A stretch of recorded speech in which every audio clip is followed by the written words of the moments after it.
Hey everybody. Well, I'm sitting out here at the restaurant at 3-1 Fried and Limp Lizard. We're shut down for the week. We're doing some remodeling out here. And I'm editing the podcast today, getting ready to post it, and realized that, well, my camera's out of focus during this entire interview. That's one of the downsides of being the sole person and not hiring a camera operator or crew to help you out, that sometimes you don't see the issues and mistakes until after the fact. And in this episode, my camera's out of focus. So enjoy the crisp image of the Wegmans can of seltzer that's on the table, and enjoy the crisp image from Mark's camera. But I'm out of focus. Content's still great. Wonderful conversation with Mark Bullis. Really hope you enjoy that. You just won't be able to get to see this ugly face. All right, let's get into this week's podcast. Thank you so much and enjoy it. Well, thanks for coming on, man. You're welcome. Yeah. Thanks for having me. I appreciate it. Yeah.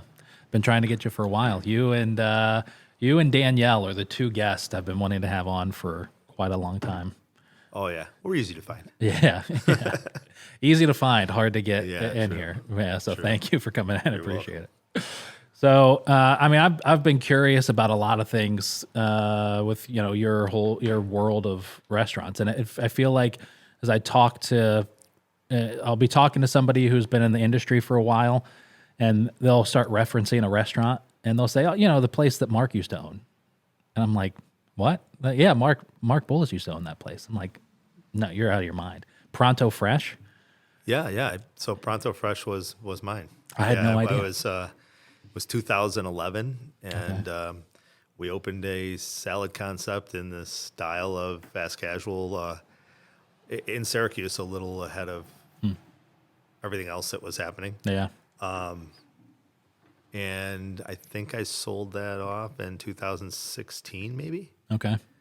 to the current owner who's Yeah. been there. But it's pretty much, the branding and all that stuff is original to what we did back then.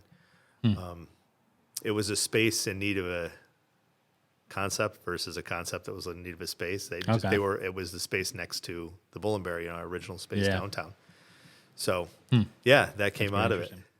Yeah. Never heard somebody say that before. A space that needed a concept instead of a Yeah. concept that needed a space. That's like an ass waiting for a seat versus a seat waiting for an ass. What was your first, jump into the restaurant world as an owner?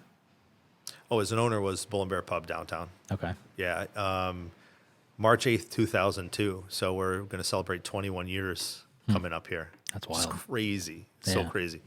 But yeah, that was it. I was just, I had my first management gig.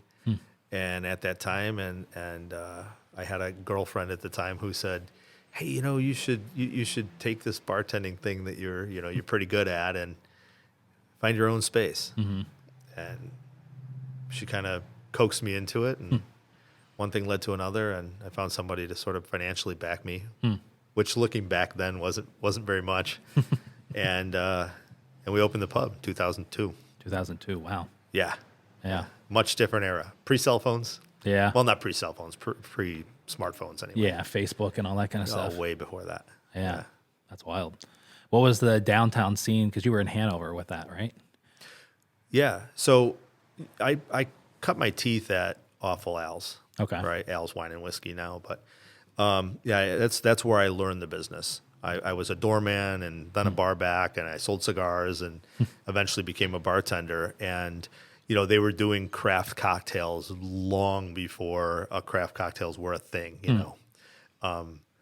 And so I had a great teacher in Dave Odekirk and Carl. But in addition to that, not only did, what was I gonna say? Yeah, I mean, not only that, but we were like, in my opinion, we were the busiest, most popular joint in that armory culture at that time.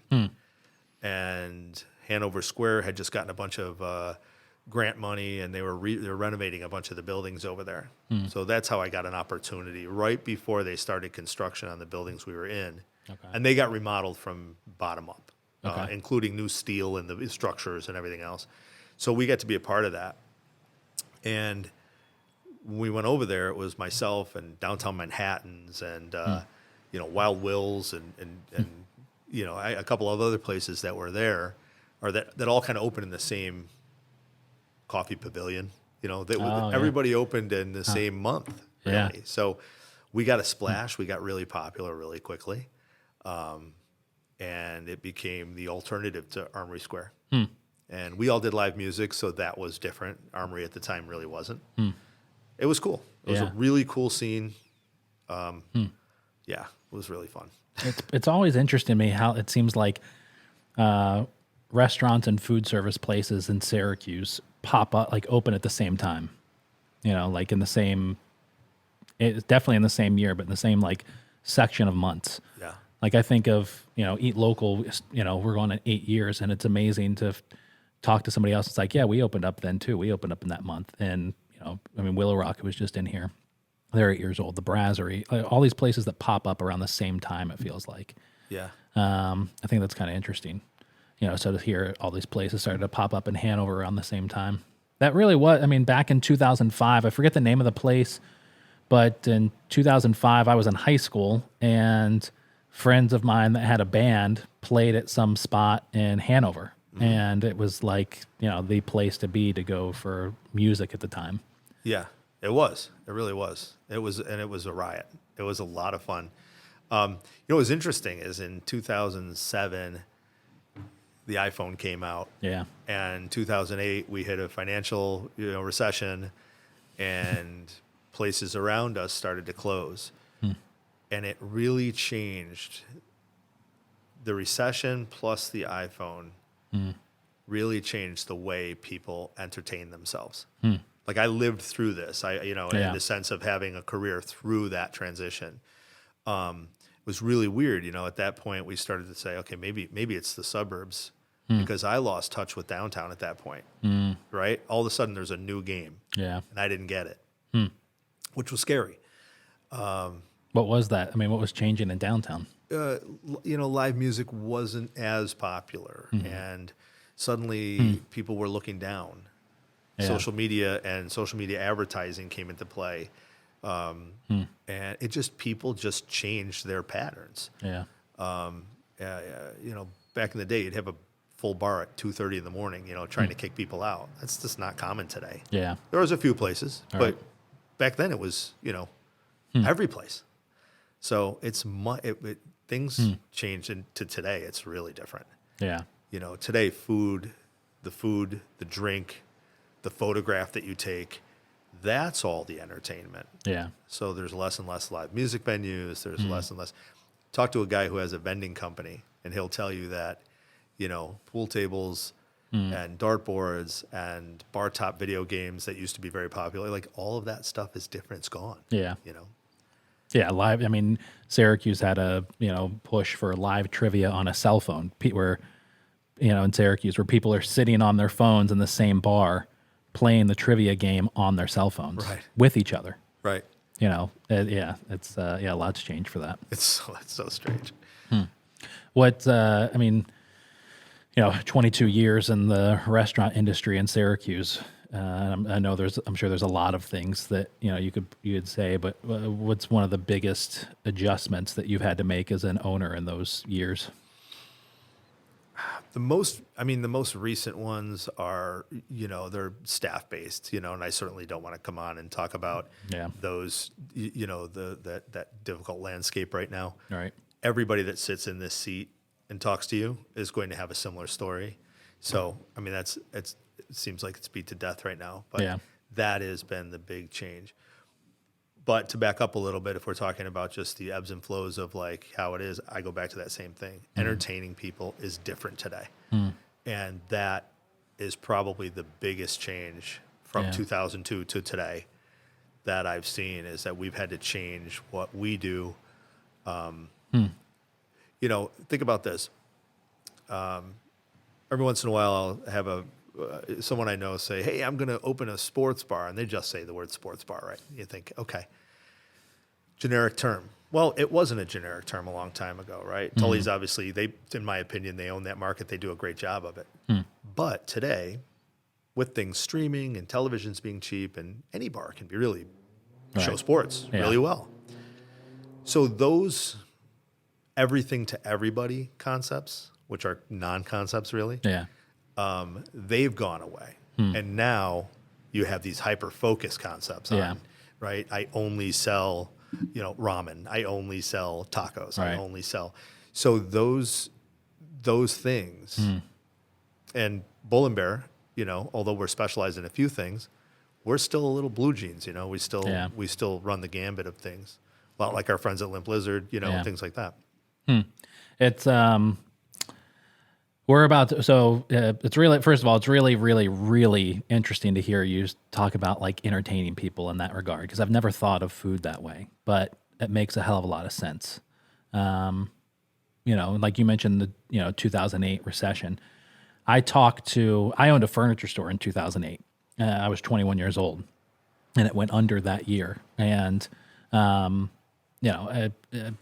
for a couple of years there, I was like, oh, it was the recession. It was just because I was an idiot and didn't know what I was doing as a 21-year-old business owner. But talking to clients of mine or restaurant owners over the past, like I've been fascinated with a recession for the last 5 years, waiting for something to happen.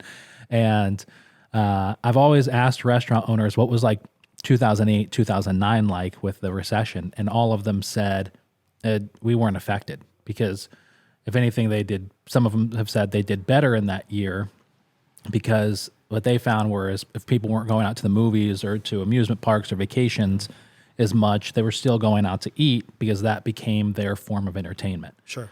Maybe I don't have the money to go to Blockbuster or whatever, or go to the movies, but I can go get a, $10 cheeseburger or whatever the case is. I've been really terrified of what I think is the coming recession, because food is so expensive nowadays. It's not cheap like it used to be 12 years ago to go out to eat. It's, my wife and I go out to eat and have a drink or two, and it's going to be $100 easy. Easily. So I've been really, really worried about that, and for whenever this thing is going to drop. But thinking of it like entertainment, man, I've never thought about that. Thought about food service like that before. Sure. Before social media, right? Before really, and I'm talking about back in 2007 and prior to that, if you wanted to run into your friends, you went to the Blues Fest, or you went to the, Taste of Syracuse. I don't know if it was around, but you get my point. Yeah. You had to go someplace. All right. You wanted to meet, a partner, you'd go to a bar. Yeah. All of those needs can be met now from your couch. Yeah. So, but what can't be met from your couch is the visceral experience of like having someone prepare something for you, bring it to you, display it for you, something that you can capture a moment, capture the way it feels, and then brag to your friends on Instagram about it. So that is, again, that's the trophy, is the picture. Yeah. I'm doing this. Aren't you jealous? And, but you can't do that on your couch. You can swipe for dating apps and find a mate. You can do all those things from your couch, but you can't go to a restaurant from your couch. Yeah. With that being said, I think that with that coupled with the fact that food is expensive in the grocery store, I don't know that we're going to take as big a hit in this upcoming recession. Yeah. And I keep saying upcoming recession. Some people will say we're in the middle of it. Right. I don't know. I'm not a financial expert. Yeah. But I think that at some point, maybe some frequency falls off, right? Maybe I can't afford to go 4 times a month. I can go 3 or 2. Yeah. It's our job to make sure that we watch our costs as best we can. We pass on the minimum that we need to make our ends meet. Right. Otherwise, we're not there. Yeah. People forget about that, right? We still have a job. And then make it so that we're at least competitive with the grocery store, meaning that it's not quite that much cheaper. You get my point? Yeah, for sure. That's really interesting. It's a lot of,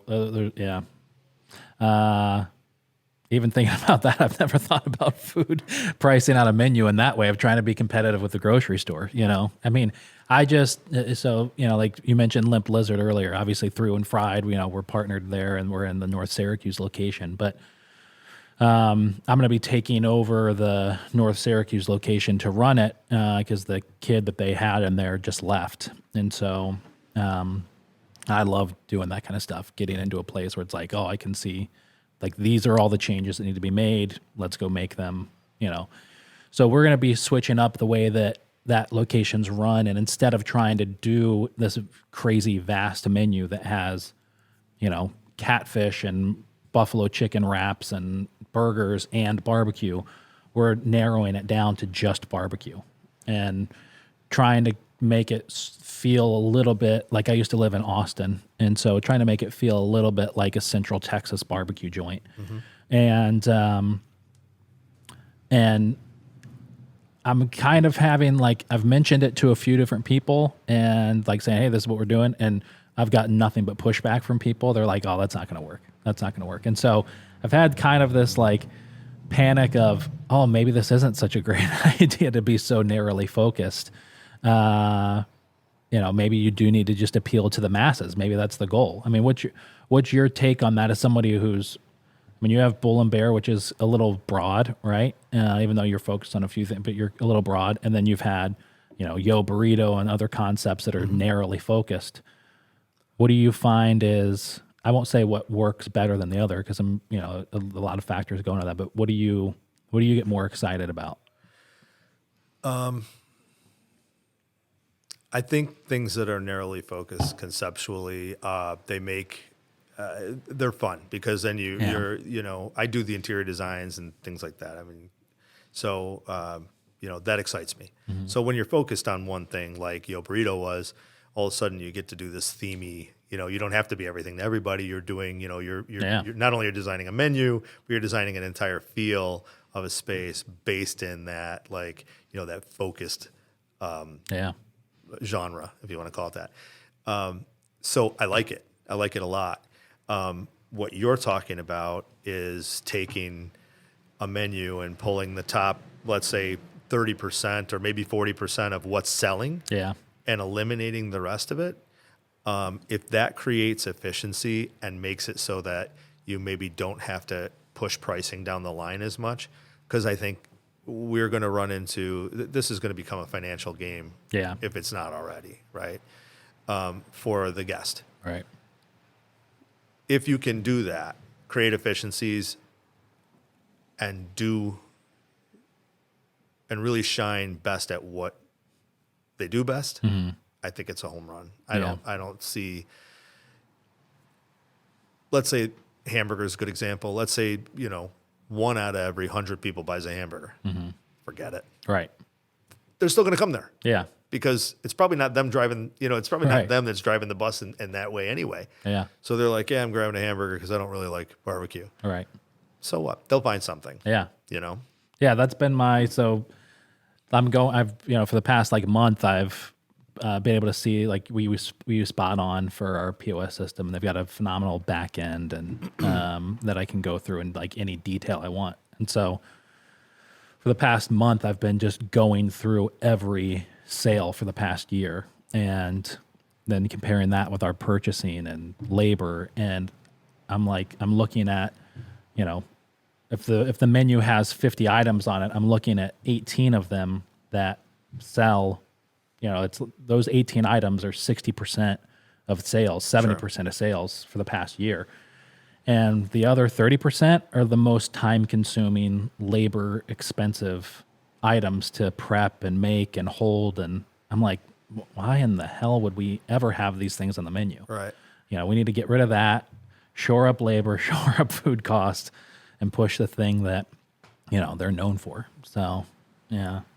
But then it's I have this conversation with people, especially a lot more recently, and that is about the market of Syracuse in Central New York and what they can handle in terms of, like, not that that's an innovative way of doing things, but what they can handle in terms of new concepts or you know, trying to innovate the restaurant industry. And whether or not John Page and I have this conversation a lot. Is if I'm looking for an idea for a menu item for 3-1 Fried, I'm going on Instagram and TikTok and Facebook, and I'm searching fried chicken sandwiches in Los Angeles and Nashville and New York City and any big city to see what people are posting and what's popular, what sandwich they came up with, what does it look like, Sure. flavors.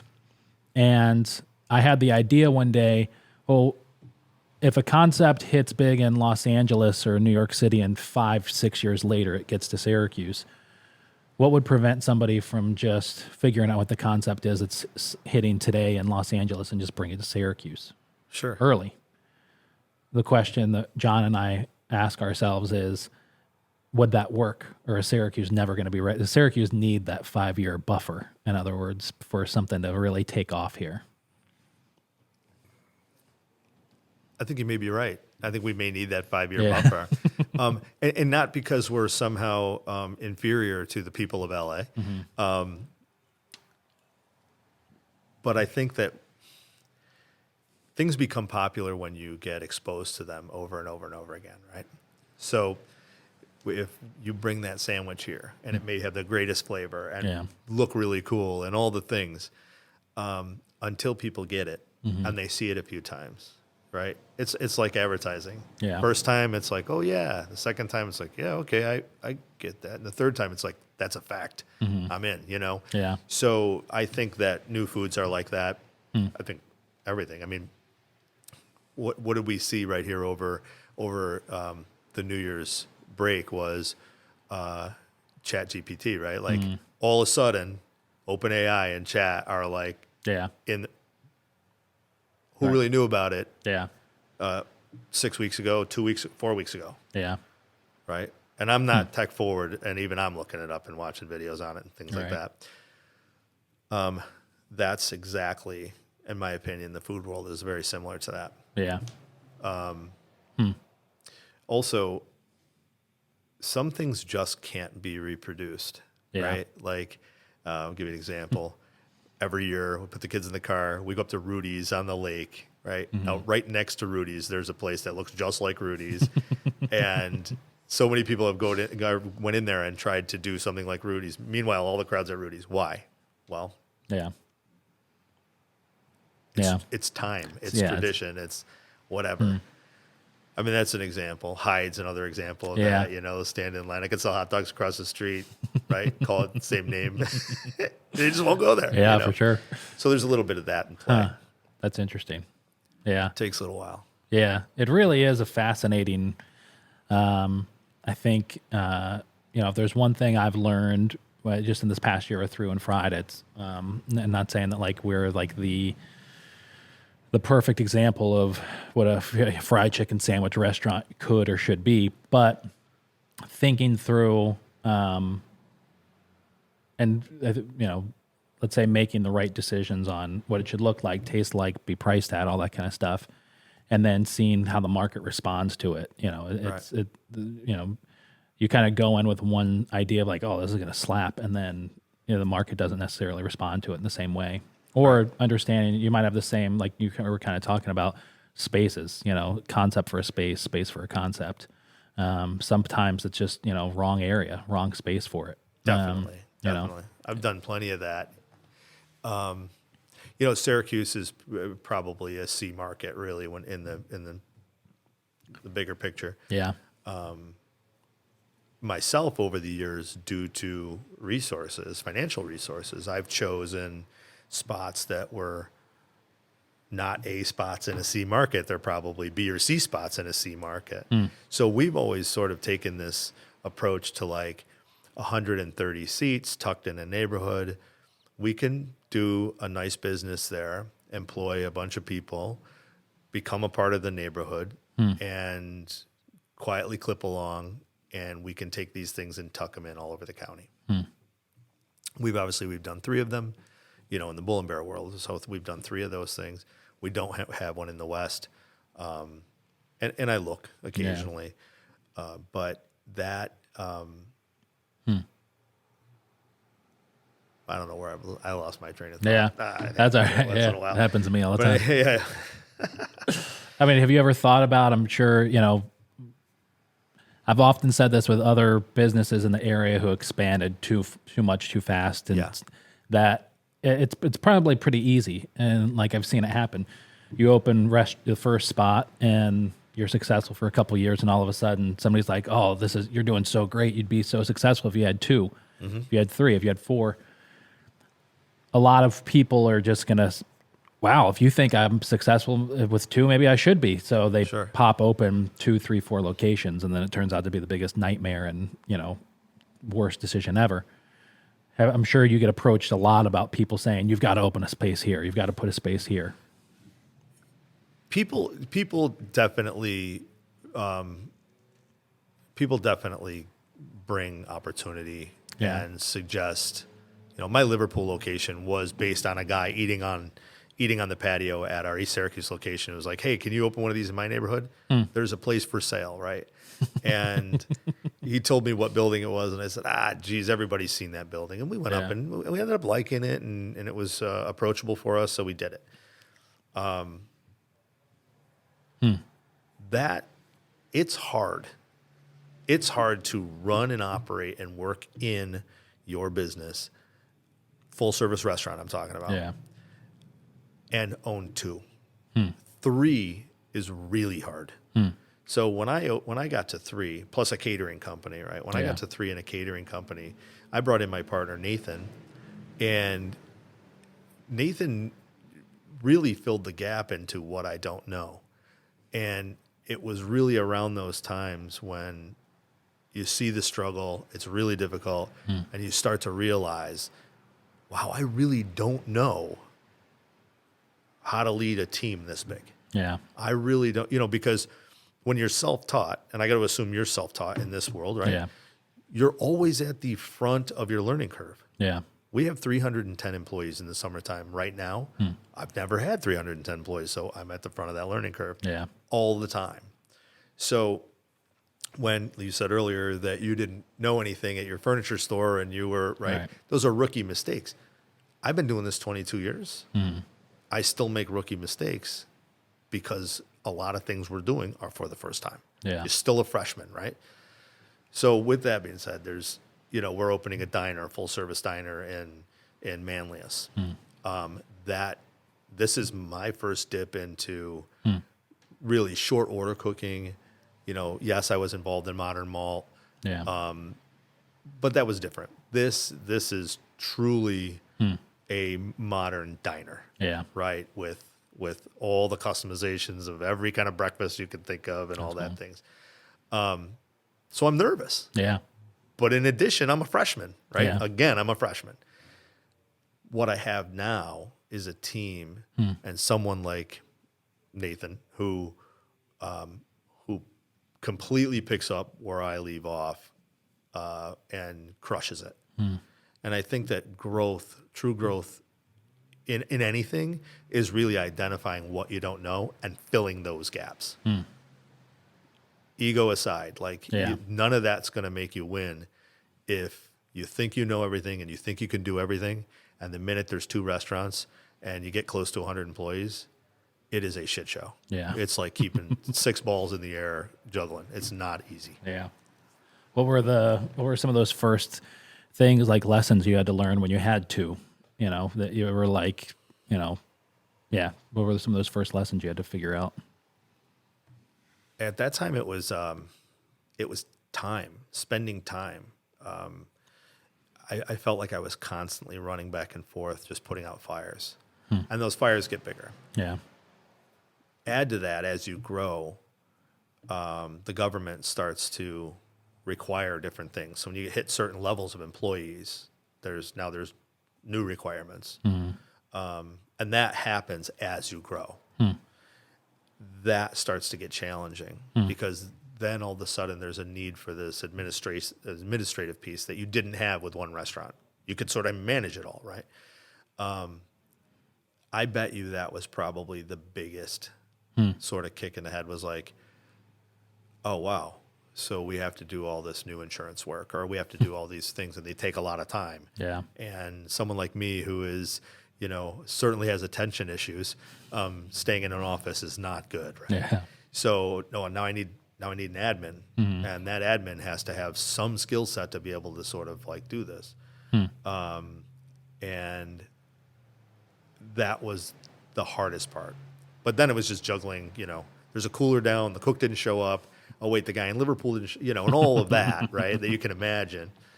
And then by the third store, really, then it was like hard to, it was like having 3 kids, right? That middle child sort of like, all right, I need some attention too. But again, bringing in and filling the void was the answer for sure. Yeah. And then since then, which was in 2018 is when I brought on my partner, we've grown exponentially, really, as far as, bringing on Yard's Grill at Green Lakes, which is a huge operation and something I'm really proud of. That team kills it. And now the diner, Yo Burrito, we've got 5 concepts at the amphitheater. It's a lot of stuff. And again, it's like 300 and some odd employees. Wow. Which is about to grow because the diner is hiring, I think 40. Yeah. That's wild. Yeah. Yeah. Is it tough to like, I guess there might be a 1 or 2 other examples of local businesses that have done that, Tully's and their, empire with Copper Top and Good Buddies and all that kind of stuff. But I mean, really locally, there aren't many other examples that you can look to of owners who have done it successfully. I mean, some of them that tried, bombed pretty quickly, or shortly after. So, I mean, what was like your inspiration? Like, what were what was your inspiration? Who were the people that you looked to for guidance or advice, or were you just trying to kind of go on with best decisions? So I get to list who I'm a fan of now. Yeah. I love this idea. Okay, first of all, I think that no one does it better than the Tullys, the Gimartino family. I think they're, for a long time I've been looking up to them as far as their growth. It looks like to me that it's very calculated. They slow play it. I love it. I mean, I think they do a great job. Copper Top's actually one of my favorites. Yeah. Period. I think it's great. So, I've been watching those guys for a long time. It's really nice that you mentioned us in the same sentence. That's cool to me. It's an honor. I'm a massive fan of John Stage. Yeah. I think that for years I've been watching what he's doing, and I think that, his creativity, his tenacity, he's just awesome. Yeah. I love Pizzeria Janelle. I love it. Yeah, they do great. So those guys, and then, on the new end of things, I'm a big fan of the creativity of Chris Biley. But there was a time in 2006 that I thought about getting out of the business, right? So I'd been open 4 years. Is that right? Yeah, 4 years. And I decided I was going to learn commercial real estate. So I kind of was half-heartedly running the pub downtown and learning commercial real estate. And I met the guys from Original Italian Pizza. Okay. And they were opening their 3rd store. I actually wrote the lease for their 3rd store as a commercial realtor. And I got re-inspired by meeting those 2 guys.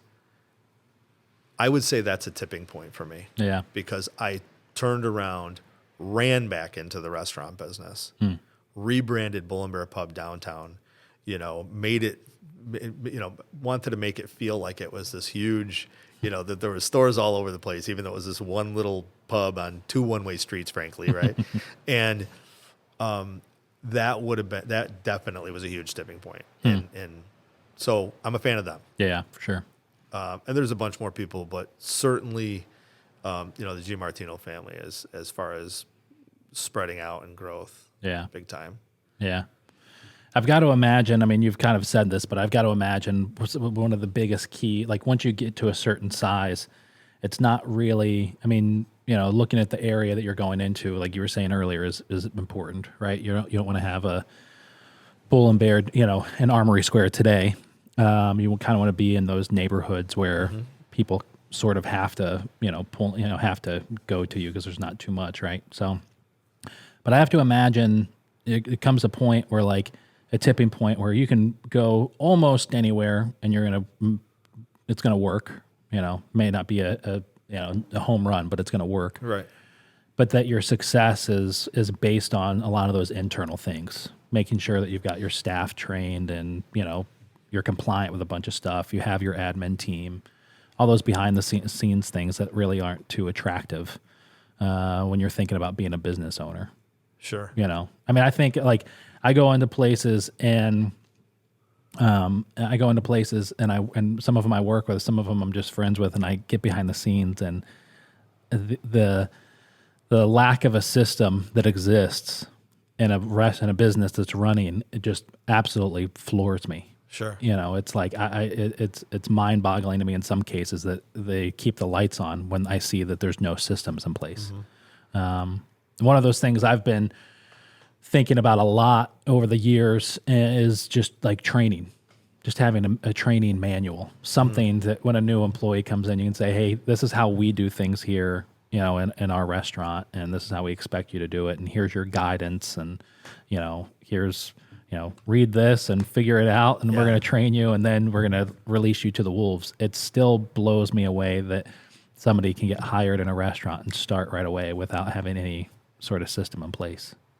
Right. Well, that's all a need, right? Like when you're an owner operator, and I truly mean an operator, right? Maybe you're on the line, maybe you're behind the bar, maybe the host, whatever. You're working in that business.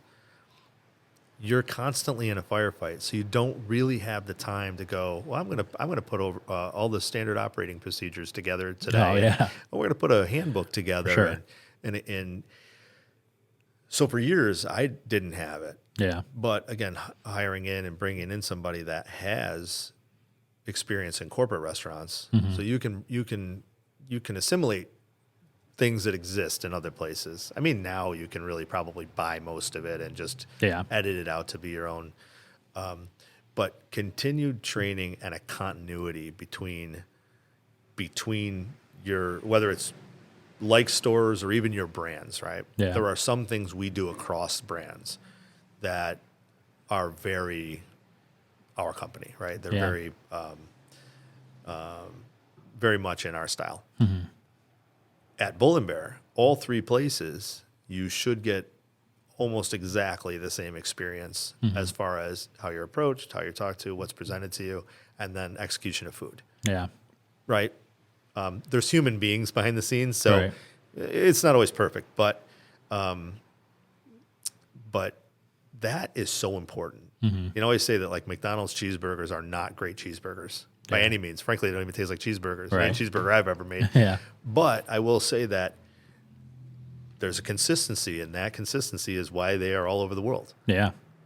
It is what it is. And I think inconsistency in restaurants is that slow killing cancer that people don't see, they don't smell it, they don't hear, but it just ruins restaurants. Yeah. So standard operating procedures and training is very, very important because of that.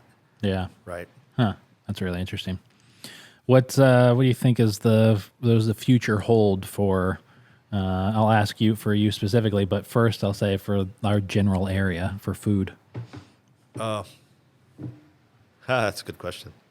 I know what it holds for us. I mean, we're doing this diner. Yeah. Which is called the Daily Diner, by the way. Oh, that's cool. And I've got my fingers crossed. I hope it goes really well. I could see us growing that. Everything that Nathan and I do, we always are thinking about how do I make 2 or 3 or 4 of these. Yeah. And even if it's only going to be one, it's that thought process that gives you SOPs, right? Like, right? Like someone said a long time to me, build your place like it's going to be a franchise, even if it's not. So we do that. From furniture selection to colors, decor, all of that, down to, I'll give you an example. Sometimes people say, well, why don't you get a local coffee, right? It's a touchy subject because everyone loves local coffee, and I do too. However, it's difficult. Yeah, cost aside, it's difficult to get to bet the long view on a small artisan roaster, let's say. And we've got great ones around here. Yeah. What I'm saying is that, and again, something can change inside their company, then there's an inconsistency. All right. So you end up with a large roaster or something along those lines so that what you're doing can be reproduced. I know that's not an overly popular opinion, No, it's interesting. but when you're building a system, Yeah. it makes sense, For sure. right? Yeah. Yeah. I mean, talking about coffee, I've worked for a couple of the coffee roasters in town, and for one of them as like a wholesale salesperson, and getting out there and talking to restaurant owners for a year about trying to buy wholesale coffee, there is not one justification that I could make to them on why they should buy wholesale from a local coffee roaster for their restaurant. Isn't that where I met you? Were you selling it when we opened Malt? No. No? Okay. No. All right. I thought we first met at the at one of the not buy local bashes. Yeah, one of the buy local bashes. That was the first time I met you. That was The F Shed? yeah. Back in the day, that Yeah, was I think fun. that was like 5 or 6 years ago. Those were a lot of fun. Yeah, and I mean, yeah. Talk about how things have changed. You know, even just with our Eat Local card in 4 years, the in-person holiday fair event things that we have in Syracuse, those have the success of them have steadily declined over the Yeah. years. It's really wild. You have to up your game, I feel like, so much nowadays to really, you have to be, social media has changed from a long thing to a very short bam in your face. And if you can't capture somebody in the first couple seconds, you're done. Right. And that's translated into, I feel like, almost every area of our lives outside of the digital world. If you can't, bam, get somebody, if you can't show them your concept or prove to them something in those first few seconds, those first few moments in their, whatever they're experiencing, your business, your events, you're sunk. Right. You know, you have to get them right away. It's really, some of it's unfortunate, right? There's certainly an upside to what you're saying, short attention span stuff, right? Yeah. Large format things like the Chicken Wing Festival, things like that, right? Yeah. I'm willing to bet you that if I were to walk around there, it's a lot of the people that are my age that were the same people that were hanging out in Hanover Square, that were the same people that supported the Blues Fest. You know, those Yeah. those people I was talking about earlier, Right. right? They went out and experienced things to connect with other human beings. Yeah. Live music, same idea. Generationally, we're losing the people that support those things, which is why it's shrinking. Yeah. And unfortunately, I don't know what the future of that looks like, because it's dissipating, right? Like we agree Yeah. that it's getting smaller and smaller and smaller. So what becomes the next thing, right? I don't know. Yeah. I mean, I really don't know, but it's unfortunate because large groups of people are fun. You know? Yeah, for sure. There is a lot of fun to going to a thing all day long, having some drinks, tasting a bunch of food, Yeah. and running into your old pals. Right. Now, Facebook makes it so that when I see my old pal, I might duck, right? So I don't know. I Yeah. don't really know what to expect next. Yeah, I hate. One of the things I've had my first experience with this year was running into someone at an event that I knew had just recently bashed the restaurant online and seeing them. And it was Oh, right. we just got like this really bad review from this one guy, and I when I saw him out at the Chicken Wing Fest, I recognized him and was like, oh, that son of a bitch. That's the guy that just left me a 1-star review on some stupid thing. And I walked up to him, and, you know, we had internally had all these conversations. Fuck that guy, you know. And I walked up to him and was like, hey, I just want to introduce myself. I'm one of the owners of 3 One Fried. I just want to say, hey, thanks so much for the review.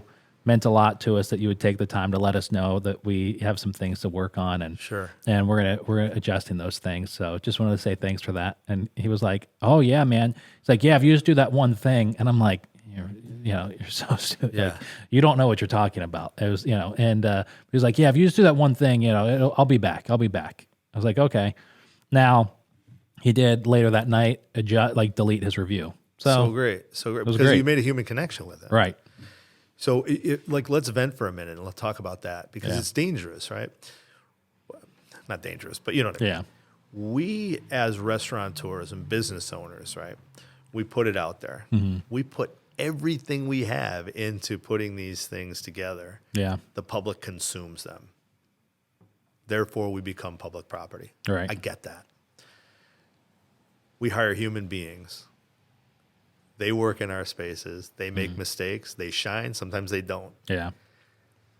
When someone's in our restaurants, we have a card in our menu that says our promise to you. And our promise is, I'll paraphrase a little bit, we promise to source the best ingredients, do our best to find the best people, and train them to our best. If the inevitable mistake happens, Yeah. tell us. And in bold letters, it says here and now.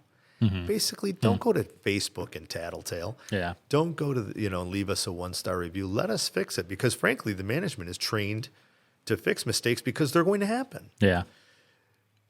Could you imagine if we could walk around and review people just on who they are Yeah. and what they're doing? At the same time, and I try to connect with as many really bad reviews as I can, in a live, whether it's a phone call or something. Every single time, someone will say, geez, I was just in a bad mood and whatever. I'll certainly take it down, and they're always, once you're looking at them, Yeah. they always change their tune. And I think that why are we like this to each other? Right. Right? Why not just say, hey, they screwed up a little bit, but they fixed it. They gave me another hamburger, or, geez, they refunded my money, or whatever it is. But to go hide at home, Right. get on there, try to hurt someone's business, and by that, like I told you, it's 310 employees. Yeah. They make a living off of our success, For sure. right? It's their success.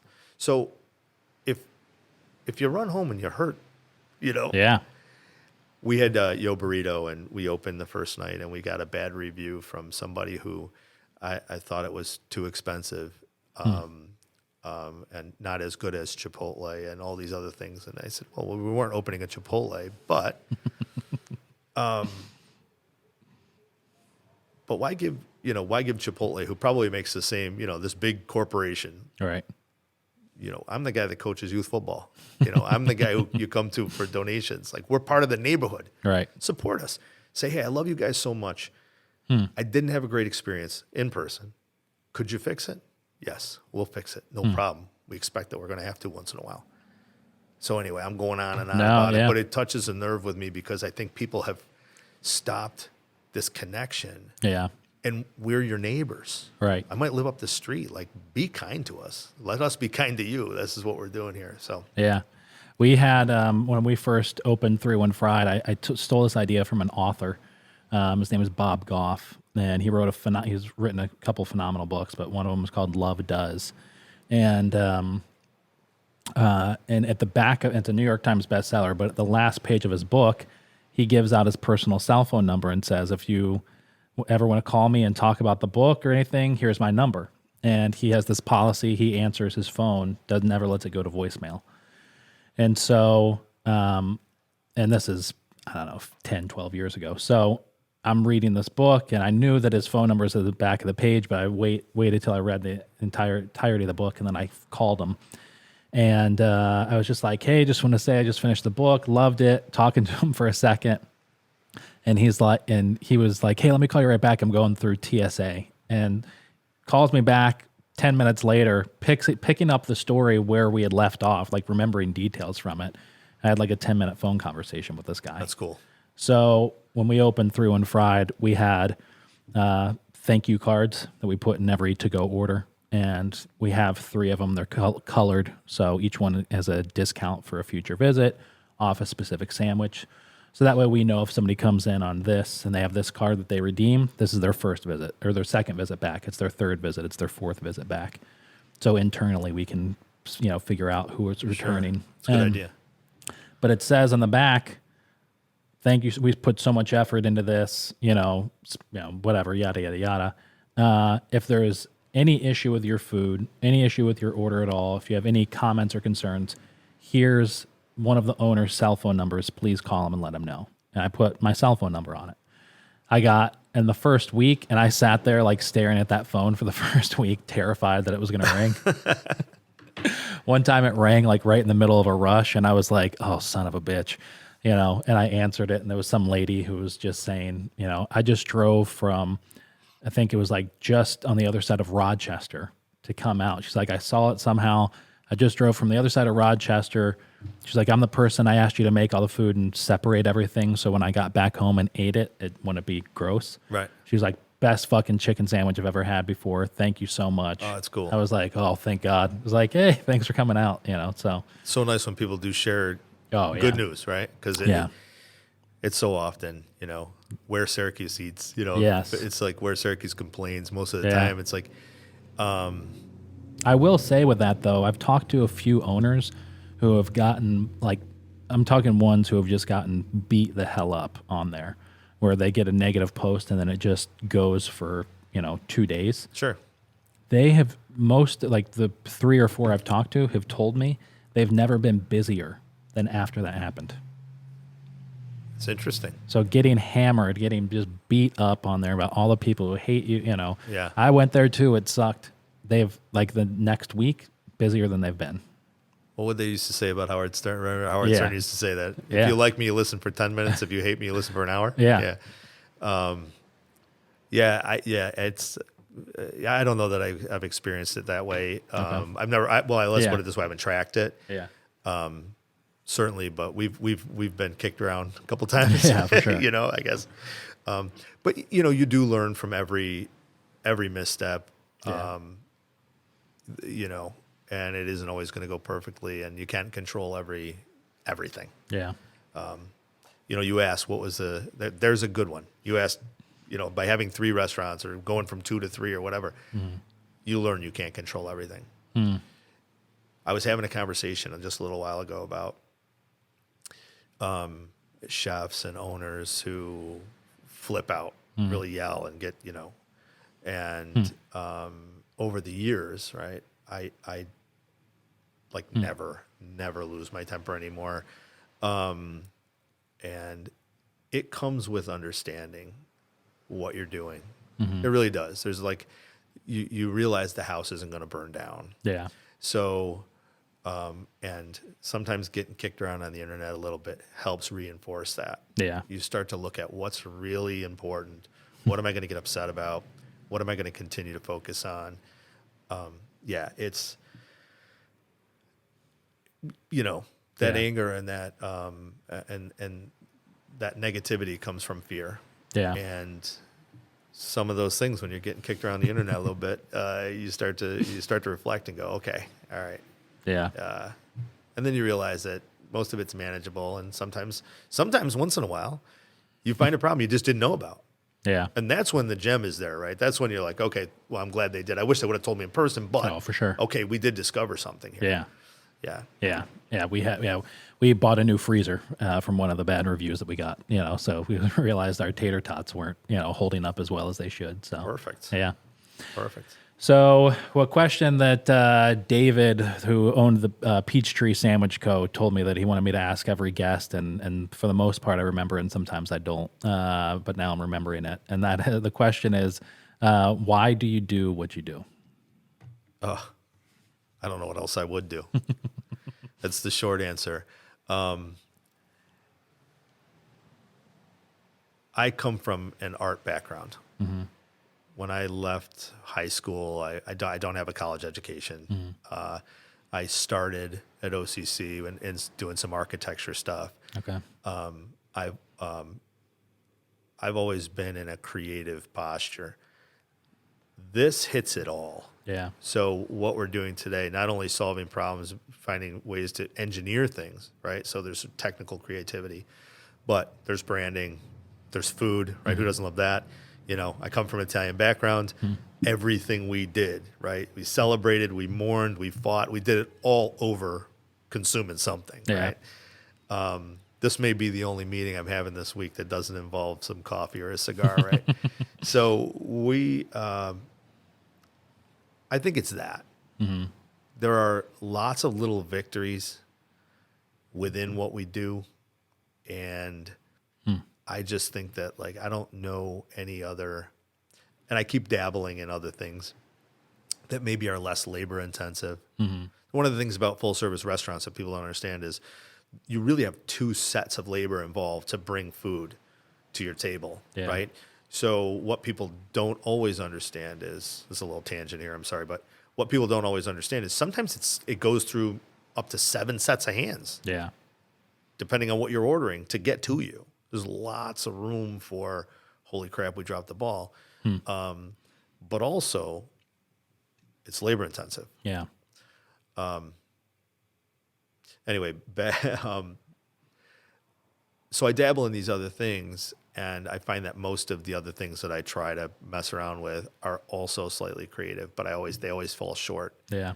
because those things can't be shared with a friend, and a friend can't be like, oh man, this was so great. My wife and I came here. We loved it. We had so much fun, and we had a laugh and a beer and watched the sunset or whatever it may be. Yeah. I'm talking about yards. Those little victories Yeah. are very, very cool. The other slightly cool thing is that the restaurant industry in Syracuse is small, so we get known, So Yeah. if you like the public and you like the guys from the news calling saying, "Hey, what you doing next?" and whatever else, Yeah. well, that's there too, right? Right. I enjoy that, but mostly it's the creativity.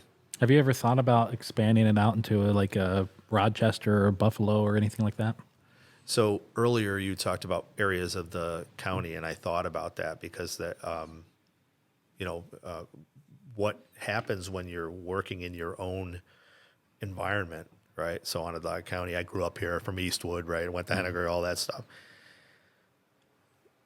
I understand the neighborhoods deeply, Yeah. right? You feel it. You know what kind of people live where, from ethnicities to just the way they entertain themselves. It's different from Clay down to Tully, right? Yeah. Different.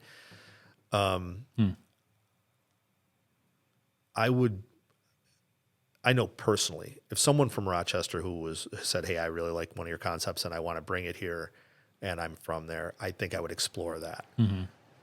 But I wouldn't blindly. I think it's a very difficult thing, and I've seen people from bigger cities come into Syracuse and go, "Oh, we're going to kill it," Yeah. and they just don't. All right. Meanwhile, they're popular in Rochester. Yeah. They end up closing, right?